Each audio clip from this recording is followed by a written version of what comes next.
দেখার দৃষ্টিভঙ্গি যদি সুন্দর হয় তাহলে প্রকৃতির প্রত্যেকটা জিনিসের মধ্যে আপনি সৌন্দর্য মাধুর্য খুঁজে পাবেন। আসসালামু আলাইকুম everyone, welcome back to my channel. আমি লিলিস ফ্যামিলিতে সবাইকে ওয়েলকাম জানাচ্ছি আরেকটা নতুন ব্লগ ভিডিও নিয়ে। আমার আজকের ভিডিওটি যে যেখান থেকে দেখছেন আশা করি সবাই আল্লাহর অশেষ রহমতে ভালো আছেন, সুস্থ আছেন। শুকর আলহামদুলিল্লাহ, আমরাও বেশ ভালো আছি।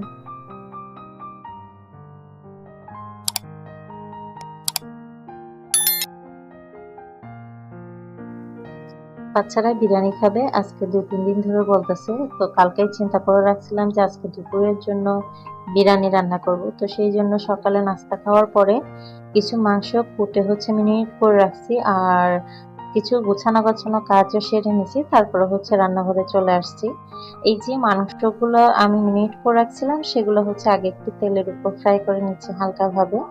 তাহলে দেখা যায় যে যখন আমরা চালটা দিয়ে মাংসটা রান্না করি, মানে বিরিয়ানি রান্না করি, তখন মাংসটা ভেঙে যায় না বা গলে যায় না। অনেক সময় অনেকের ক্ষেত্রে যেটা হয়, একটু চালের পরিমাণটা বেশি হলে মাংস আর খুঁজে পাওয়া যায় না, মানে বিরিয়ানির মধ্যে মাংসটা অনেকটা মিশে যায়। তো আমি কিন্তু খুবই ছোট আকারের মাংস কুটে নিছি। তো এই মাংসগুলো যেন হারাই না যায়, মানে একদম গলে না যায়, সেই জন্য একটু ফ্রাই করে নিছি। অনেকে কিন্তু ফ্রাই করে নেয়, আবার অনেকে কিন্তু এমনি ডাইরেক্টলি কষায়ে তারপরে রান্না করে। তো আমি যখন যেভাবে করলে ভালো হয় তখন সেভাবে করার চেষ্টা করি। আজকে একটু হালকা ছোট করে কুটে নিছি, আর সেই কারণে গিয়ে একটু ফ্রাই করে দিচ্ছি, কারণ বাচ্চারা খাবে বলছে। আর ওখানে সম্পূর্ণ বুকের মাংসটা ইউজ করছি, যার কারণে ছোট ছোট করে করছি। অনেক সময় দেখা যায় এই যে মানে শুধু মাংসটা থাকে, এটা কিন্তু একটু বড় করে দিলে ভালো লাগে না। ছোট ছোট কুটে দিলে প্রপারলি মাংসের ভিতরে মশলাগুলো ঢুকে, আর টেস্টও আমার কাছে বেশ ভালো লাগে। অনেক সময় এরকম ছোট ছোট করে একটু ঝাল ঝাল করে ভুনা করলে কিন্তু অনেকটা ভালো লাগে আমার কাছে। আমি কিন্তু ওভাবে অনেক সময় রান্না করি। তো এই যে চাল ডাল সবকিছু ফ্রাই করে তারপর পরিমাণ মতো পানি দিয়ে বিরিয়ানিটা বসাই দিছি। আমি কিন্তু আমার আজকের ভিডিওটা খুবই সংক্ষেপে শেয়ার করার চেষ্টা করছি, কারণ একটু বড় হলে আমার প্রিয় আপুদের কাছে দেখার সময় হয় না। তো আপনাদের সুবিধার্থে ভিডিওটা একটু স্কিপ করে করে তারপর সম্পূর্ণ ছোট করার চেষ্টা করছি। আর এই যে ঢাকনাতে একটু ছিদ্র থাকে সেটা আটকানোর জন্য এই যে একটা লং নিলাম, আর এটা পেপারের মাঝখানে দিয়ে একটু বটে নিয়েছি। আর তারপর এই যে ঢাকনার ছিদ্রটা আছে এটা বন্ধ করে দিব। এই যে লংটা ভিতরে দিয়ে বন্ধ করার মানে গিয়ে এটা যখন ভিতর থেকে ভাপটা উঠবে তখন এটার স্পিড আর এটা পড়ে যাবে না। অনেক সময় দেখা যায় খালি কাগজ দিয়ে দিলে তখন এটা ভাপের কারণে পড়ে যায়। অন্যদিকে বিরিয়ানি বসানোর পরে খাটের তলের যে অংশটা থাকে সেটা কিন্তু আমরা অনেক সময় পরিষ্কার করি না, মানে মেঝেটা। তো আমি আজকে চিন্তা করে রাখছিলাম যে রান্নাটা সহজ যেহেতু, তো এই দিকের কাজটা একটু করে নিব। তো ওটা চুলাতে স্টিমে বসায় রাখছি, আর তারপরে এই যে আমার চোখের নিচের অংশটা মানে মেঝেটা, এটা একটু ঝাড়ু দিয়ে পরিষ্কার করে নিলাম। এই যে নিচের অংশটা এটা কিন্তু আমি 3 থেকে 4 মাস পর পর অন্তত ঝাড়ু দিই। আমার বাসায় যেহেতু ছোট বাচ্চা আছে প্রচুর পরিমাণে জিনিস ফেলে, আর অনেক সময় দেখা যায় তো বাচ্চাদের কাপড় চোপড়ও ওই চোখের পিছন দিক দিয়ে ফেললে এটা চোখের নিচে চলে যায়। তো ওভাবে আজকে অনেক জিনিস বের করলাম চোখের নিচের থেকে। তারপরেও দেখেন আরো কত ময়লা হয়েছে। এই যে ব্যাগটা দেখতেছেন এটা আমার মেয়ের ব্যাগ। তো মেয়ে খাটের নিচে ঢুকাই দিছিল বাচ্চাদের স্কেল, মানে বিভিন্ন ধরনের জিনিস বের করলাম আজকে। মূলত বাচ্চাদের কিছু কাপড় খুঁজে পাওয়া যাচ্ছিল না, আর সেই কাপড়গুলো খুঁজতে গিয়েই এই পদ্ধতিটা ইউজ করলাম। মানে আমি চিন্তা করলাম যে হয়তো বা চোখের নিচে ফেলতে পারে। তো সেই জন্য চোখের নিচটা একটু পরিষ্কার করে নিলাম আর কাপড়গুলো বের করে নিলাম। আমার প্রিয় আপুরা ভাইয়ারা, ছোট বড় সবার প্রতি আমার অনেক অনেক শ্রদ্ধা, স্নেহ এবং ভালোবাসা রইল। আপনারা যারা এতক্ষণ ধরে আমার সাথে আছেন অথবা এই মুহূর্তে যারা ক্লিক করছেন, সবাইকে রিকোয়েস্ট করব ছোট্ট একটা লাইক দিয়ে তারপর ভিডিওটা কন্টিনিউ করবেন। আপনাদের ছোট্ট একটা লাইক আমাকে আরো অনেকের মাঝে পৌঁছে দিতে সাহায্য করবে। আর আপনি যদি আমার চ্যানেলে নতুন হয়ে থাকেন তাহলে আমার চ্যানেলটা সাবস্ক্রাইব করে নেবেন এবং আমার পরিবারের পাশে থেকে যাবেন। আপনি যদি অলরেডি এই কাজটা করে দিয়ে থাকেন আপনাকে জানাই অসংখ্য ধন্যবাদ। তো এই যে যেহেতু একটু ঝাড়ুটা ডিপ ক্লিন করা হয়েছে তো একটু ধুলোবালি উঠছে।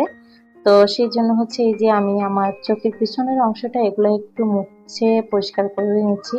মানে প্রত্যেকটা জিনিসই আজকে একটু মুছামুছি করে নিচ্ছি, যেহেতু খাটের নিচে থেকে অনেকগুলো ময়লা বের হয়েছে। তো ধুলোবালি একটু বেশিই ছিল, সেই জন্য একটু একটু করে যতটুকু সম্ভব মানে তাড়াহুড়া করে মুছে নিচ্ছিলাম।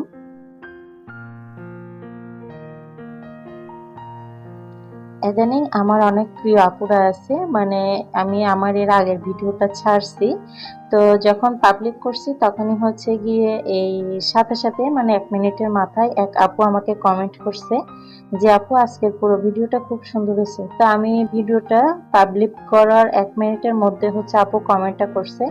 তো আপুর উদ্দেশ্যে বলবো, আপু পুরো ভিডিওটা দেখে তারপর হচ্ছে কমেন্ট করবেন, কাটাছেঁড়া করবেন না। আর রিকোয়েস্ট থাকবে, এটা আসলে মনে কষ্ট নেবেন না, খুবই খারাপ লাগলো দেখে, তো সেই জন্য হচ্ছে বললাম।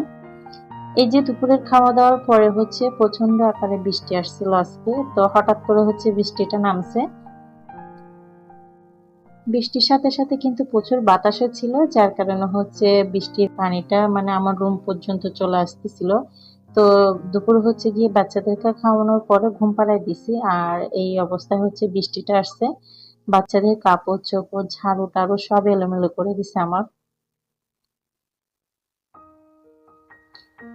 এই যে দুইটা আমার ছোট চার্জার ফ্যান ছিল, মানে আমার আছে, তো এই ফ্যান দুইটা হচ্ছে খুলতে একটু সমস্যা হয়, আমি তেমন একটা খুলতে পারি না। তো আপনাদের ভাইয়াকে বললাম যে একটু খুলে দেন, তাহলে হচ্ছে আমি একটু ধুয়ে পরিষ্কার করে নিব, যেহেতু একটু ঝাড়াঝাড়ি মোছামুছি করছি। তো আপনাদের ভাইয়া সন্ধ্যার পরে আসার পরে হচ্ছে বলছিলাম, তো উনি হচ্ছে নামাজ কালাম পড়ার পরে তারপর হচ্ছে গিয়ে ফ্যান দুইটা বলতেছে আমি মুছে দিচ্ছি, তুমি বাচ্চাদেরকে খাওয়াই দাও।